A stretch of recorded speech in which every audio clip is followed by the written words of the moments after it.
Bonsoir à tous. Alors, ce soir, on va parler de la violence subie par les Palestiniens depuis des décennies. Donc, les Palestiniens, c'est les descendants de la population arabe qui se trouvait sur le territoire de la Palestine mandataire, qui était administrée par l'Angleterre après la Première Guerre mondiale. Donc, à la fin de l'Empire ottoman, voilà, l'Angleterre avait reçu plein de mandats, dont celui-là, d'accord ? Et ce territoire devait devenir le foyer national juif, selon, donc ça avait été décidé par la Ligue des Nations, qui était l'ancêtre de l'ONU. Alors la population arabe qui habitait ce territoire a refusé ce projet, mais elle ne se définissait pas, c'est important de le noter, elle ne se définissait pas comme palestiniens. Ce qu'on appelait les Palestiniens, c'était plutôt les Juifs. Cette population-là arabe se définissait comme le peuple arabe de la Grande Syrie, par exemple.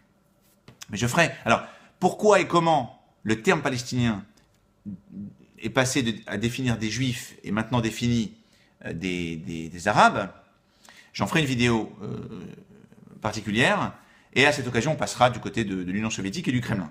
Alors, les Palestiniens, ils sont éparpillés dans l'ensemble du monde arabo-musulman, en Égypte, en Syrie, en Jordanie, au Liban, au Koweït, en Irak, en Arabie Saoudite, et dans l'ensemble de ces pays arabes, mis à part le cas de la Jordanie, ils ne peuvent pas devenir citoyens. D'accord ? Et même en Jordanie, où ils forment la majorité de la population, à tel point que certains pensent que c'est la Jordanie le vrai État palestinien, et bien même en Jordanie, il y en a 165 000 qui ne peuvent pas devenir citoyens.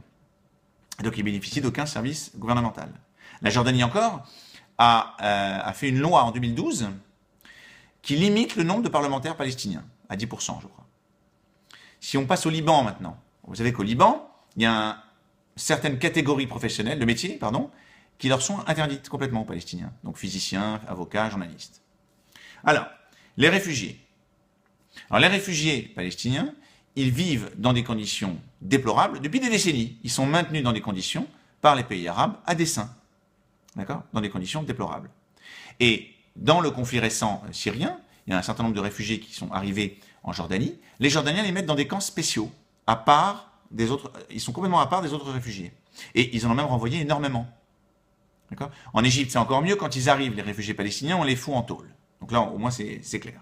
En termes d'expulsion, entre parenthèses, expulser les Palestiniens, c'est un sport national dans le monde arabe. Ils ont été expulsés déjà de Libye, ils ont été expulsés du Koweït. Vous regarderez sur Internet, on va passer tout de suite à la violence physique faite aux Palestiniens. Alors, en 1970, Yasser Arafat et ses copains de l'OLP, Organisation de libération de la Palestine, créée en 1964, décident plus ou moins de faire un coup d'État en Jordanie, pour y fonder un État apparemment, à tel point qu'on arrive à une situation où beaucoup de villes jordaniennes sont administrées directement par l'OLP. C'est intolérable pour le roi de Jordanie. Et le roi de Jordanie, il va régler ça à sa façon. Pas comme François Hollande a invité les gars à l'Élysée, il va plutôt régler ça dans le sang. Et donc, il va y avoir 3500 à 5000 Palestiniens qui vont mourir et 20 000 qui vont être expulsés. Encore les expulsions. D'accord ? Dans la guerre civile libanaise de 1975 à 1978, il y a 5000 Palestiniens qui sont morts. Okay.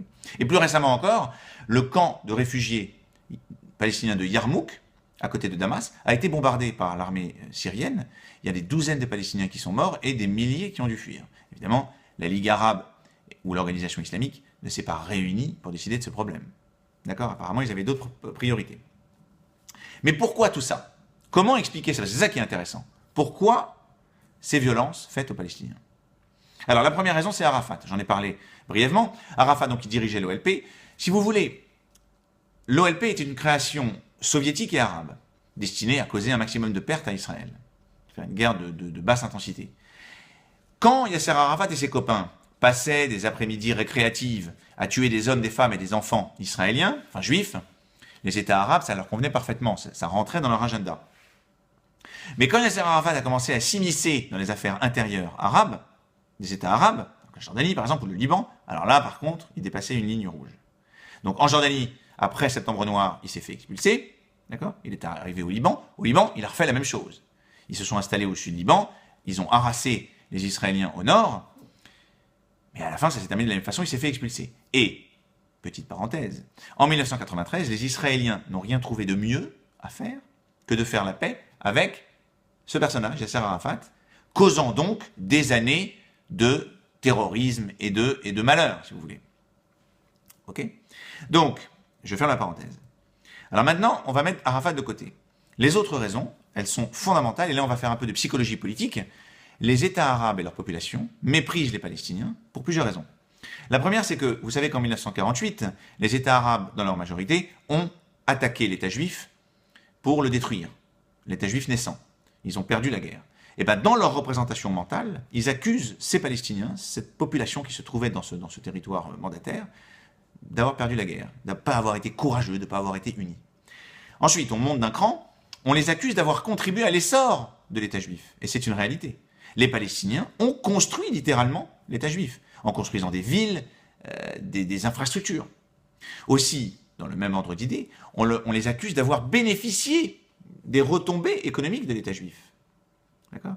Mais pire que tout, si vous voulez, on les accuse depuis très longtemps, avant même la naissance de l'État juif, d'avoir vendu des terres aux Juifs, et c'est vrai, d'accord ? Et après de se plaindre que les terres ont été volées par les Juifs. D'accord ? Donc finalement, tout ça fait que le ressenti de la population arabe et des États arabes à l'égard des Palestiniens est très négatif, et ça explique leur comportement à l'égard des Palestiniens. D'accord ? Alors, on finit avec quelques points.